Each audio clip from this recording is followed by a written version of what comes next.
Hoje, então, nós vamos encerrar o estudo do capítulo 3 do Evangelho segundo o Espiritismo, que se intitula Há muitas moradas na casa de meu Pai.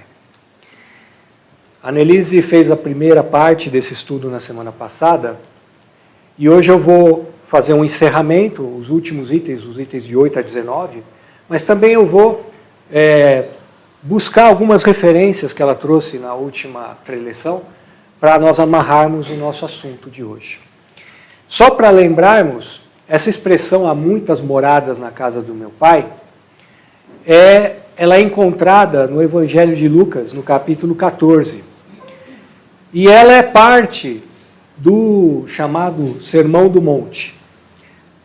Desculpa, Sermão do Monte não. Ela é parte da Santa Ceia, a Páscoa, né? Nesse momento em que nós estamos aqui. E esse momento da Santa Ceia foi o momento onde Jesus teve um contato mais íntimo com os seus apóstolos, e nesse momento ele passou uma série de orientações a ele, prevendo o que iria acontecer, quais seriam os desafios que eles vivenciariam, uma vez que Jesus não estaria mais entre eles depois de alguns dias. E, na verdade, os desafios que Jesus passava, em tese, eram muito similares com os desafios que Jesus passou. Eles seriam, de alguma forma, odiados, eles seriam criticados, perseguidos, e eles não poderiam esperar que seriam recebidos nos lugares onde eles empunhassem a bandeira do cristianismo com um tapete vermelho, com rosas. Isso não iria acontecer. E esse processo, de certa forma, poderia gerar em pessoas normais, entre aspas, como nós, uma série de ansiedade. Porque, imagina, um trabalho onde eu vou ter desafios enormes, isso pode me deixar um pouco para baixo, ansioso, preocupado. E Jesus, aí nesse princípio do capítulo 14, ele diz, olha, não se turbe o vosso coração. Creiam em Deus, creiam em mim também. Há muitas moradas na casa do meu Pai. Então Jesus, o que ele quis trazer para eles? Uma mensagem de consolação. Uma mensagem de que o mundo não terminava naqueles limites do planeta Terra e os limites daquela sociedade, de que existia algo muito maior, que se eles continuassem em suas caminhadas com coragem, com determinação, ao final, independente das dificuldades que eles tivessem, eles seriam acolhidos em algum lugar que fosse adequado a todo o seu esforço e a toda a sua evolução. Portanto, é uma consolação. Lá no final, apesar de todas as dificuldades, nós vamos ter algum fruto, algum benefício. Vamos encontrar, enfim, a nossa paz interior. Então, essa mensagem e outras que Jesus trouxe foi para nos mostrar sobre essa imensidão que é o nosso universo. E essa perspectiva de que nós não estamos presos a esse orbe, a este mundo ou a esse nível evolutivo. E quando nós olhamos essa mensagem no momento atual, isso é extremamente consolador também. Porque ao sabermos que o que nós fizermos neste mundo, no presente, o nosso processo evolutivo, que nós atingirmos, nós iremos galgar um processo de progressão espiritual e que por essa progressão espiritual vamos encontrar mundos mais adequados à nossa vibração, com certeza, essa é uma mensagem que nos traz, de certa forma, um alívio, uma consolação. Porque, vamos falar a verdade, se Deus chegasse aqui e falasse assim, olha gente, eu vou contar uma novidade para vocês. Realmente existem muitas moradas por aí, muitos mundos, só que todos eles têm o mesmo nível da Terra. O máximo que vocês podem chegar na progressão é onde vocês estão. Aí eu falo, é sério isso? Quer dizer, nós vamos continuar encarnando e reencarnando em mundos onde nós temos injustiças, guerras, mundos onde o orgulho e o egoísmo falam mais alto? Não é possível. Por que eu quero amar o próximo, quero me melhorar, quero fazer a reforma interior?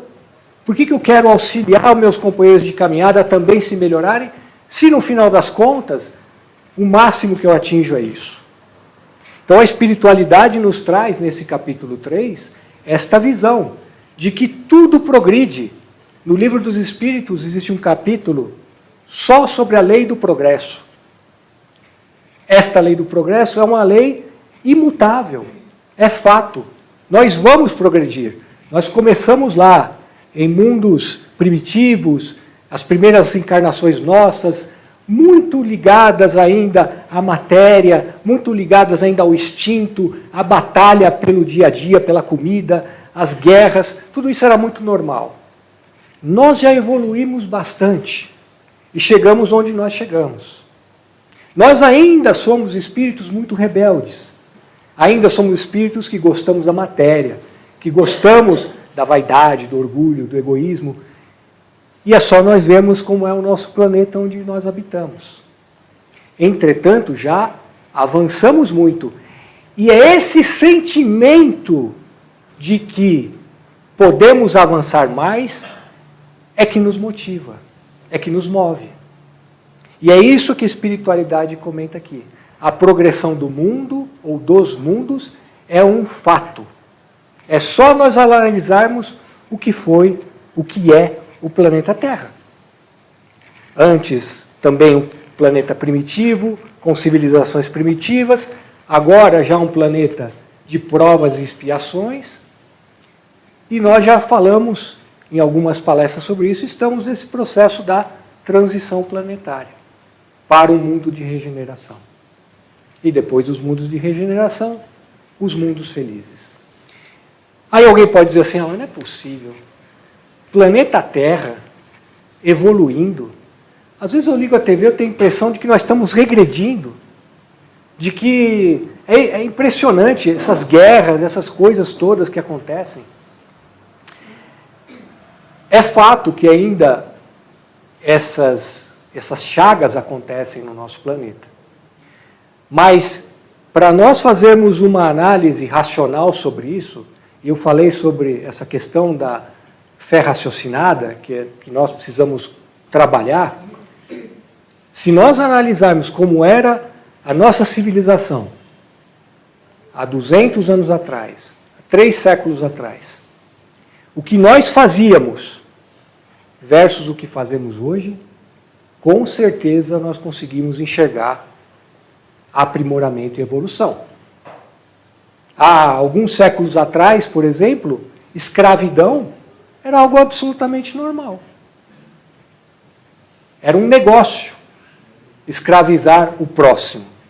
Hoje já é algo impensado na nossa civilização.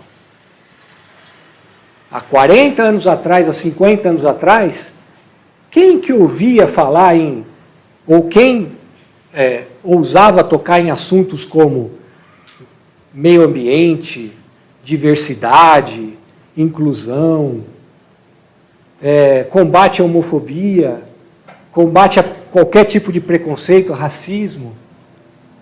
Não se falava disso. Quem é um pouquinho mais velho lembra como era um colégio, estudar em colégio, bullying, essa palavra bullying, isso não existia. É claro, está muito longe do que nós gostaríamos que estivesse. Ainda nós temos que galgar muito, mas a evolução, ela acontece. E é isso que a espiritualidade deixa muito claro. E às vezes ela acontece até sem nós querermos. E no momento em que nós não queremos, a espiritualidade vira e fala, Leandrão, agora o teu lugar não é mais aqui. tem outro mundo, há uma outra morada que é mais adequada às suas necessidades, ao que você precisa aprender. E aí vou eu voltar para um outro mundo de provas e expiações, porque a Terra será um mundo de regeneração.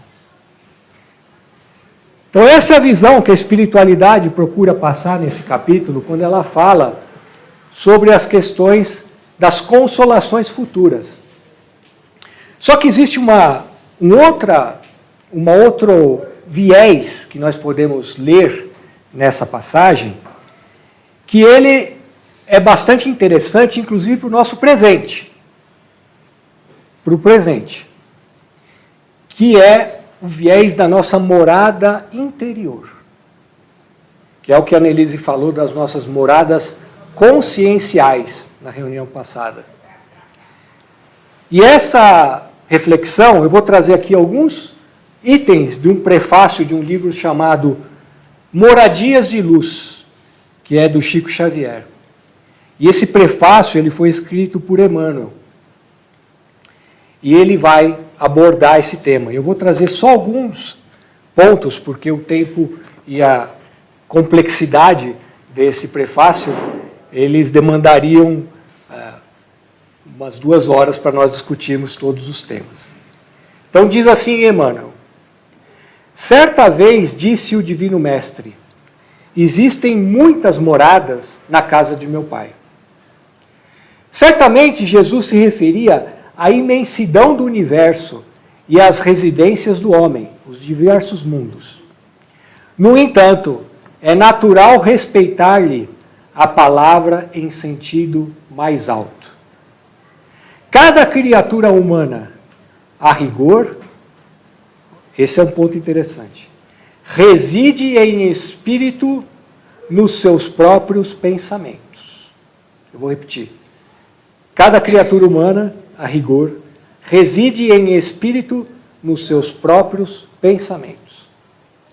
Sem dúvida, encontramos amigos dos mais diversos matizes, em toda parte, desde palácios e mansões até barracos e choças, em que as criaturas partilham de riqueza e de pobreza, conhecidas no mundo.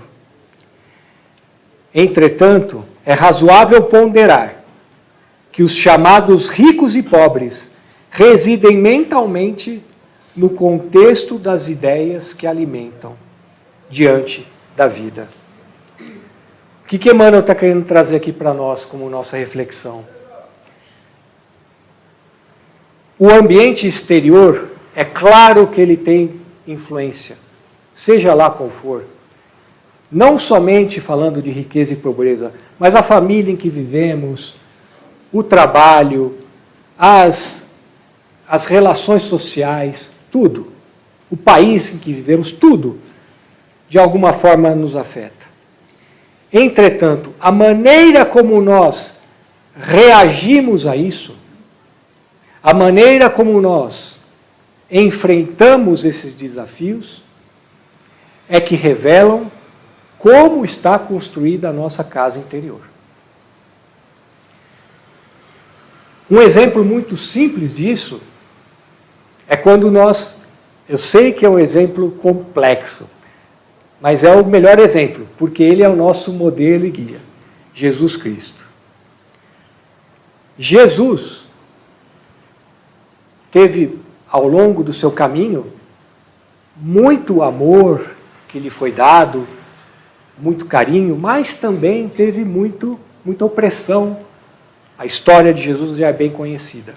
Inclusive, no Evangelho de João, se não me equivoco, no capítulo 15, ele fala aos seus apóstolos que eles seriam odiados, assim como Jesus havia sido. Então, Jesus foi odiado. E nesse momento que ele era odiado, o que Jesus transmitia? Qual era o suco que saía dentro de Jesus?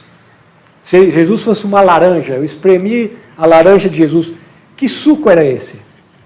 Era um suco doce, era um suco de amor, era um suco de servidão, era um suco de humildade, de misericórdia, porque ele era o próprio Evangelho. nada do exterior o afetava. Então, esta construção interior é mais importante do que a exterior. Às vezes nós queremos mudar o outro, achando que o outro é o nosso problema, mas, na verdade, o problema é como o outro faz com que nós nos sintamos. O problema é a reação que o outro nos gera. O outro pode mudar de nome, pode mudar de país. Vai aparecer uma outra pessoa. Não vai ser o fulano, vai ser o cicrano. Se nós não tivermos as nossas bases estabelecidas, as nossas reações vão ser proporcionais à nossa morada interior. Como estará a nossa morada interior? Se a nossa morada interior estiver ansiosa, estiver baseada na matéria, se for como aquela casa que está pintadinha por fora, as pessoas falam, nossa, o Leandro é tão paciente, ele tem uma cara de paciente, mas aí, de repente, tem uma briga de trânsito e o Leandro resolve sair do carro e bater no outro motorista. Fala, nossa, não acredito que ele fez isso. Não é ele. Na verdade é. Porque dentro de mim tem um vulcão, que eu não consegui trabalhar esse vulcão. E são esses pensamentos, e aí vem a dica para nós, são esses pensamentos, e são esses sentimentos quando vêm, que mesmo que eu não reaja, mesmo quando esse pensamento vem, esse sentimento vem, é melhor a gente prestar atenção. Porque nesse momento é que nós vamos identificar como é que está a nossa casa interior. Se ela está meio rachadinha, se a parte elétrica precisa ser consertada, a hidráulica não está muito boa. Então, se eu quero obter a paz, obter a felicidade, encontrar mundos melhores, evoluir, vivenciar o dia a dia de uma maneira mais saudável, eu preciso começar pensando na minha casa interior, como que ela está. E é isso que Emmanuel vem refletir para nós aqui. E olha que coisa maravilhosa. Nós estamos no melhor lugar para aprender a fazer esse processo. Porque se nós estivéssemos num mundo feliz, tranquilo, nenhum problema acontecendo, o que tem dentro de nós, essas questões, esses vícios, esses defeitos dentro de nós, eles nunca vão ser trabalhados. É num planeta de provas e expiações, onde nós enfrentamos todo tipo de adversidade, é que nós reagimos naturalmente a esses processos. Esses processos nos pressionam a nós espremermos a nossa laranjinha interior. E aí o suco que sai disso é o suco do nosso interior, nosso verdadeiro suco. Então é disso que Emmanuel trata aqui. E caminhando para o encerramento, Emmanuel traz um outro ponto interessante sobre esse processo das casas interiores. Falamos muito de nós, mas tem um outro elemento complexo, que é o outro, nesse nosso mundo, nessa nossa relação. E Emmanuel diz o seguinte: encontramos, pois, cada pessoa morando na casa mental dos pensamentos que irradia. Criação do Supremo Pai. Existem muitas moradas e compete-nos agir e servir para que todos os moradores se unam na compreensão e no entendimento, para que a terra não mais possua gaiolas de egoísmo e cárceres de ódio, a impedirem nos caminhos da evolução a nossa integração na vitória da paz e do amor. O que Emmanuel está querendo dizer aqui é que o processo de regeneração do espírito, indivíduo e do planeta se faz na base da integração. E para eu me integrar com alguém, eu preciso compreender esse alguém. E para eu compreender aquele meu parceiro de caminhada, eu preciso ter a humildade de respeitar que cada ser é um universo em si. Cada ser tem a sua casa interior. Eu não posso medir os outros pela minha régua. Às vezes o outro é mais intolerante que eu. Verdade, é o momento dele. Eu preciso respeitar isso. Ele é intolerante, eu sou impaciente. E um vai aprender com o outro. Um vai aprender com o outro. Nós não somos só defeitos, nós somos virtudes. E as virtudes, de certa forma, elas também comungam, entram em comunhão.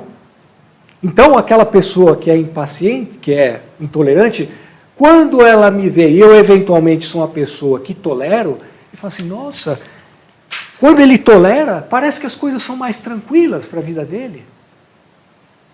E eu, enquanto impaciente, quando eu vejo uma pessoa paciente, falo, nossa, nessa pressão a pessoa foi tranquila, foi calma, eu preciso aprender com ela. Ou seja, quando nós falamos do mundo de regeneração que está chegando, é um trabalho que pertence a nós. No presente. E que tem dois grandes atributos. Um é olharmos para dentro de nós, termos a humildade de analisar a nossa casa interior, a nossa morada interior.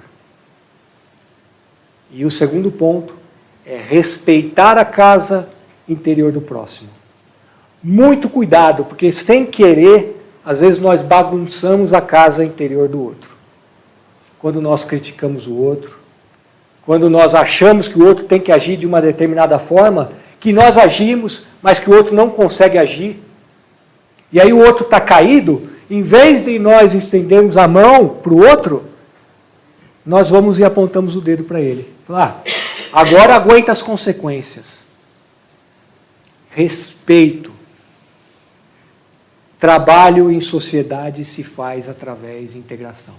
E é isso que Emmanuel nos diz aqui. De forma que as nossas casas espirituais possam cada vez mais se construírem nessa base do Evangelho. E para finalizar, só gostaria de, rapidamente, ler uma mensagem que fala um pouco sobre essa questão desse processo de fé, de confiança e de trabalho que não se encerra nunca. É uma mensagem do livro Fonte Viva, que também é do Chico Xavier, que se chama Tenhamos Fé. Eu vou também ler algumas partes dessa mensagem, que são relacionadas também a esta parte, a esta passagem do Evangelho de João.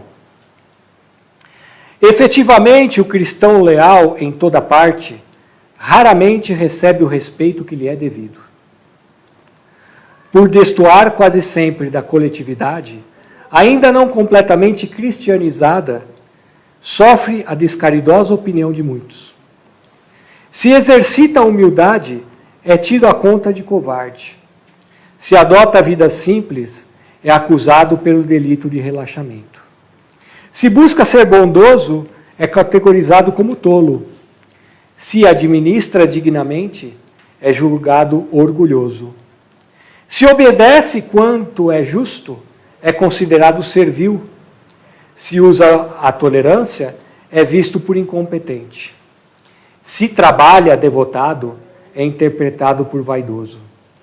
Se tenta ajudar o próximo, abeirando-se da multidão, com seus gestos de bondade espontânea, muitas vezes é taxado de personalista e oportunista, atento aos interesses próprios. Reconhecendo que o domicílio de seus seguidores não se ergue sobre o chão do mundo, prometeu Jesus que lhes prepararia um lugar na vida mais alta. Continuemos, pois, trabalhando com duplicado fervor na sementeira do bem, à maneira de servidores provisoriamente distanciados do verdadeiro lar. Há muitas moradas na casa do Pai. E o Cristo segue servindo adiante de nós. Tenhamos fé. Muita paz a todos.